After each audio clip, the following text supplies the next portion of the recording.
बाबर साहब रात को सील करते हैं, सुबह वो बंदा जाता है अपनी मार्केट खुलवाने के लिए, उसे कहा जाता है कि इस सर्वे फॉर्म पे साइन करो, इस सर्वे फॉर्म पे आप साइन करो तो आपकी मार्केट खोल दी जाएगी, वरना आपकी मार्केट नहीं खुलेगी, बंद रहेगी। अगर मार्केट सील करके सर्वे नहीं किया गया तो मैं जुर्मदार हूँ, जो सजा कहेंगे मैं भुगतने के लिए तैयार हूँ। इन सड़कों पे हम लेट जाएंगे, बुलडोजर हमारे ऊपर चढ़ाए, उसके बाद ये दुकानें गिरा दें, जब हम भी नहीं होंगे ये दुकानें क्या करनी है। मुझे ये समझना है कि ये वो हल्का है जहाँ से वो इलेक्शन लड़ते हैं, जहाँ से वो वज़ीर आज़म बनते हैं, आप लोग उनके जलसे करवाते हैं यहाँ पे।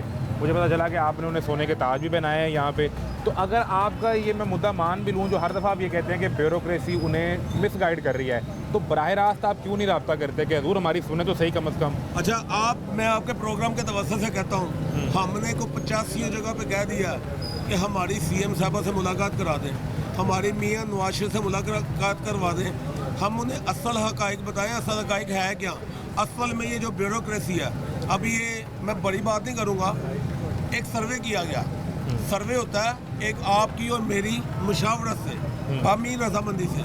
अब ये सर्वे कैसे हुआ कि एक मार्केट को एसी सिटी साहब राय बाबर साहब रात को सील करते हैं। अच्छा, सुबह वो बंदा जाता है अपनी मार्केट खुलवाने के लिए, उसे कहा जाता है कि इस सर्वे फॉर्म पे साइन करो, दफ्तर में बुला के जी इस सर्वे फॉर्म पे आप साइन करो तो आपकी मार्केट खोल दी जाएगी, वरना आपकी मार्केट नहीं खुलेगी, बंद रहेगी। तो ये तो सर्वे तो आपकी दुकान पे बैठ के होगा ना कि इस दुकान का बिजनेस कितना है, बंदे कितने हैं, पार्टनर कितने हैं, काम करने वाले कितने हैं, दुकान कितनी पुरानी है। वो राय बाबर के दफ्तर में तो सर्वे नहीं होगा। मैं जो बात आपको बावर करवा रहा हूँ, आप ये चेक करें मेरे साथ, मैं चलता हूँ आपके साथ तमाम मार्केटों में। अगर मार्केट सील करके सर्वे नहीं किया गया तो मैं जुर्मदार हूँ, जो सजा कहेंगे मैं भुगतने के लिए तैयार हूँ। हमारी मार्केट में यहाँ पे रात को 12 बजे पुलिस के डाले, राय बाबर की गाड़ियाँ रात को सील करने आए, हम लोगों ने एग्जिस्ट किया यहाँ पे खड़े होकर, हाई कोर्ट में केस किया, हाई कोर्ट के ऑर्डर पे मार्केट खुली। फिर हाई कोर्ट से मार्केट खुलवानी ये ऑर्डर मौजूद है। अब बात ये, अगर इस तरह की जोर जबरदस्ती करके आप अवाम को इस तरीके से जलील और रुस्वा करेंगे और कहेंगे आप मंसूबे कर लें, तो भाईजान अब इन सड़कों पे हम लेट जाएंगे, बुलडोजर हमारे ऊपर चलाएं, उसके बाद ये दुकानें गिरा दें, जब हम भी नहीं होंगे ये दुकानें क्या करनी है। वो ऐसी बातें तो वो परिंदा मार्केट वालों ने भी की थी, वो उन्होंने भी कहा कि बुलडोजर आए, हमने देखा, हम बेहोश हो गए, वो हम परेशान हुए, वो सारी मार्केट गिर गई। अब सारे बंदे परिंदा मार्केट वाले नहीं होते ना, कोई असल भी होते हैं बीच में, जो रजिस्ट्री वाली दुकानें हैं। अब वो तो मलकियत है लोगों की, मलकियत है, उसको उनको पता भी नहीं था।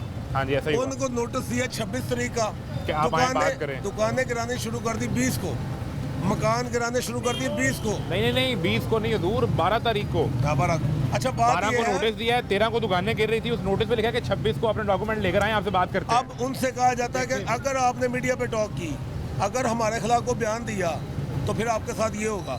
देखिए, ये ब्यूरोक्रेसी जो है, हमने भी उनसे राब्ता किया, वो हमें इनकार हो गया। ये देखे, बदमाशी के साथ, डंडे के साथ, बदतमीजी करके, जोर जबरदस्ती करके, अगर आप ये करना चाहते हैं। मेरी बात सुने, आप ना करें मीडिया से बात, हम किसी और चीज़ पे प्रोग्राम कर लेंगे। मीडिया से बात करने पे पाबंदी तो नीला गुंबद मार्केट पे भी लगाई गई थी।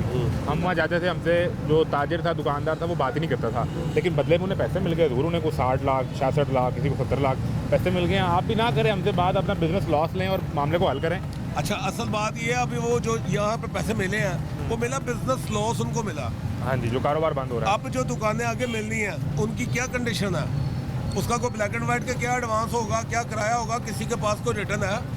तो नया मुआयदा होगा सर। बात अब वो नया मुआयदे की शर्तें ये होंगी कि कोई बंदा अफोर्ड ही नहीं करेगा उसको। अब आप एक काम करें, चले जाएं वहाँ पे गुलशन रावी में। हाँ जी, वो फूलों वाले बैठे हुए थे उनके साथ, ठीक है। फूलों वालों को कहा जी आप हमें जगह दें, हम आपको दुकानें बना के देते हैं। दुकानें बन गई, उन्होंने कहा जी 30 लाख रुपये एडवांस दें और 50,000 रुपये इसका किराया होगा।